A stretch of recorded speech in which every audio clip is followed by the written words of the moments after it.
تفہیم القرآن سید ابوالعلا مودودی سورہ صاد اعوذ باللہ من الشیطان الرجیم بسم اللہ الرحمن الرحیم تمہید نام آغاز ہی کے حرف صاد کو اس سورہ کا نام قرار دیا گیا۔ زمانہ نزول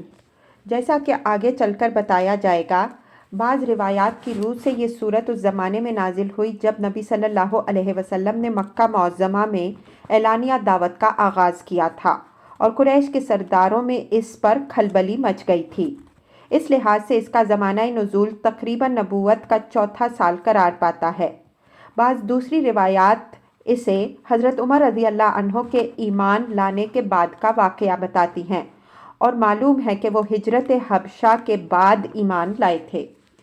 ایک اور سلسلہ روایات سے معلوم ہوتا ہے کہ ابو طالب کے آخری مرض کے زمانے میں وہ معاملہ پیش آیا تھا جس پر یہ سورہ نازل ہوئی۔ اسے اگر صحیح مانا جائے تو اس کا زمانہ نزول نبوت کا 10واں یا 11واں سال ہے۔ تاریخی پس منظر: امام احمد رحمہ اللہ، نسائی رحمہ اللہ، ترمذی رحمہ اللہ، ابن جریر رحمہ اللہ، ابن ابی شیبہ رحمہ اللہ، ابن ابی حاتم رحمہ اللہ اور محمد بن اسحاق رحمہ اللہ وغیرہ نے جو روایات نقل کی ہیں،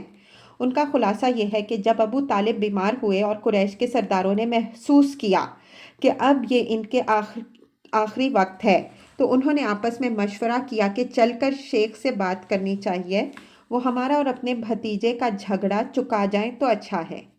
کہیں ایسا نہ ہو کہ ان کا انتقال ہو جائے اور ان کے بعد ہم محمد صلی اللہ علیہ وسلم کے ساتھ کوئی سخت معاملہ کریں اور عرب کے لوگ ہمیں طعنہ دیں کہ جب تک شیخ زندہ تھا یہ لوگ اس کا لحاظ کرتے رہے۔ اب اس کے مرنے کے بعد ان لوگوں نے اس کے بھتیجے پر ہاتھ ڈالا ہے۔ اس رائے پر سب کا اتفاق ہو گیا اور تقریباً 25 سرداران قریش، جن میں ابو جہل، ابو سفیان، امیہ بن خلف، عاص بن وائل، اسود بن مطلب، عقبہ بن ابی معیط، عتبہ اور شیبہ شامل تھے، ابو طالب کے پاس پہنچے۔ ان لوگوں نے پہلے تو حسب معمول نبی صلی اللہ علیہ وسلم کے خلاف اپنی شکایات بیان کی، پھر کہا، ہم آپ کے سامنے ایک انصاف کی بات پیش کرنے آئے ہیں۔ آپ کا بھتیجا ہمیں ہمارے دین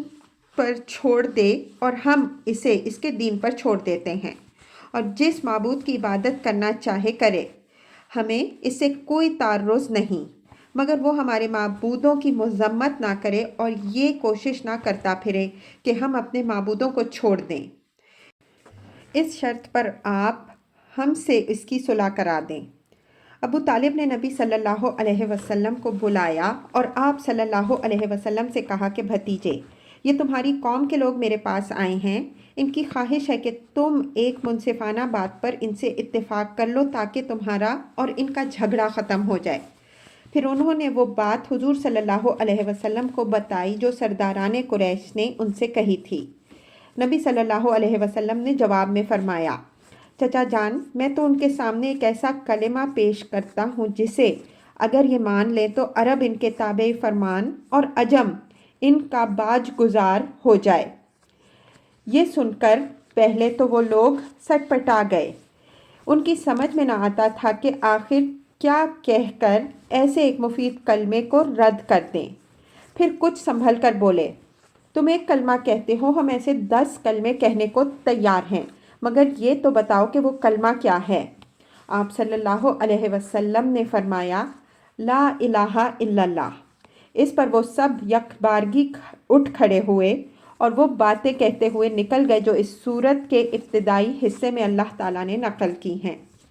ابن سعد رحمہ اللہ نے طبقات میں یہ سارا قصہ اسی طرح بیان کیا ہے جس طرح اوپر مذکور ہوا ہے،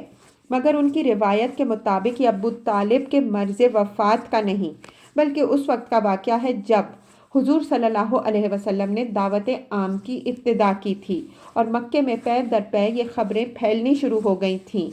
کہ آج فلاں آدمی مسلمان ہو گیا اور کل فلاں۔ اس وقت سرداران قریش یکے بعد دیگرے کئی وفد ابو طالب کے پاس لے کر پہنچے تھے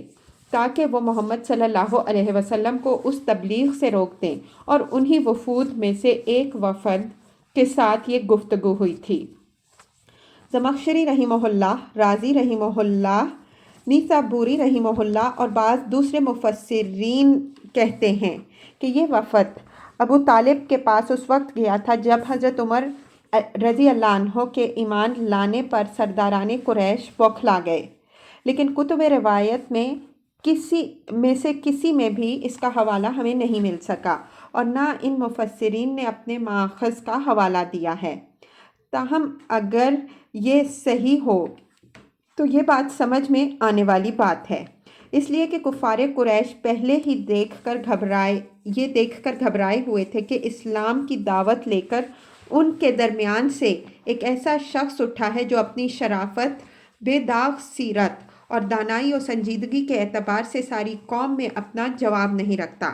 اور پھر اس کا دست راست ابو بکر رضی اللہ عنہ جیسا آدمی ہے جسے مکہ اور اس کے اطراف کا بچہ بچہ ایک نہایت شریف، راست باز اور ذکی انسان کی حیثیت سے جانتا ہے۔ اب جو انہوں نے دیکھا ہوگا کہ عمر رضی اللہ عنہ ابن الخطاب جیسا جری اور صاحب عزم آدمی بھی ان دونوں سے جا ملا، تو یقیناً انہوں نے محسوس کیا ہوگا کہ خطرہ حد برداشت سے گزرتا جا رہا ہے۔ موضوع و مباحث: اوپر جس مجلس کا ذکر کیا گیا ہے اسی پر تبصرے سے اس سورہ کا آغاز ہوا۔ کفار اور نبی صلی اللہ علیہ وسلم کی گفتگو کو بنیاد بنا کر اللہ تعالیٰ نے بتایا ہے کہ ان لوگوں کا انکار کی اصل وجہ دعوت اسلامی کا کوئی نقص نہیں بلکہ ان کا اپنا تکبر اور حسد اور تقلید عامہ پر اصرار ہے۔ اس کے لیے یہ تیار نہیں ہیں کہ اپنی ہی برادری کے ایک آدمی کو خدا کا نبی مان کر اس کی پیروی قبول کر لیں۔ یہ انہی جاہلانہ تخیلات پر جمے رہنا چاہتے ہیں جن پر انہوں نے اپنے قریب کے زمانے کے لوگوں کو پایا ہے، اور جب اس جہالت کے پردے کو چاک کر کے ایک شخص ان کے سامنے اصل حقیقت کو پیش کرتا ہے تو یہ اس پر کان کھڑے کرتے ہیں اور اسے عجیب بات بلکہ نرالی اور انہونی بات قرار دیتے ہیں۔ ان کے نزدیک توحید اور آخرت کا تخیل محض ناقابل قبول ہی نہیں بلکہ ایک ایسا تخیل ہے جس کا بس مذاق ہی اڑایا جا سکتا ہے۔ اس کے بعد اللہ تعالیٰ نے سورہ کے ابتدائی حصے میں بھی اور آخری فقروں میں بھی کفار کو صاف صاف متنبہ کیا ہے کہ جس شخص کا تم آج مذاق اڑا رہے ہو، جس کی رہنمائی قبول کرنے سے تم کو آج سخت انکار ہے، عنقریب وہی غالب آ کر رہے گا، اور وہ وقت دور نہیں جب اسی شہر مکہ میں جہاں تم اس کو نیچا دکھانے کے لیے ایڑی چوٹی کا زور لگا رہے ہو، اس کے آگے تم سب سرنگوں نظر آؤ گے۔ پھر پے در پے 9 پیغمبروں کا ذکر ہے جن میں حضرت داؤد و سلیمان علیہ السلام کا قصہ زیادہ مفصل ہے۔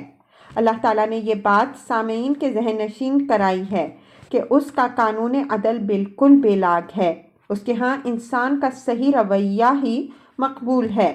بے جا بات خواہ کوئی بھی کرے وہ اس پر گرفت کرتا ہے، اور اس کے ہاں وہی لوگ پسند کیے جاتے ہیں جو لغزش پر اصرار نہ کریں بلکہ اس پر متنبہ ہوتے ہی تائب ہو جائیں اور دنیا میں آخرت کی جواب دہی کو یاد رکھتے ہوئے زندگی بسر کریں۔ اس کے بعد فرمانبردار بندوں اور سرکش بندوں کے اس انجام کا نقشہ کھینچا گیا ہے جو وہ عالم آخرت میں دیکھنے والے ہیں، اور اس سلسلے میں کفار کو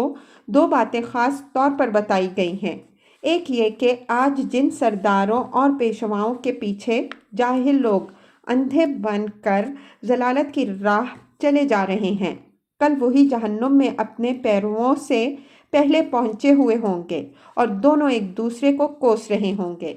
دوسرے یہ کہ آج جن اہل ایمان کو یہ لوگ ذلیل و خوار سمجھ رہے ہیں،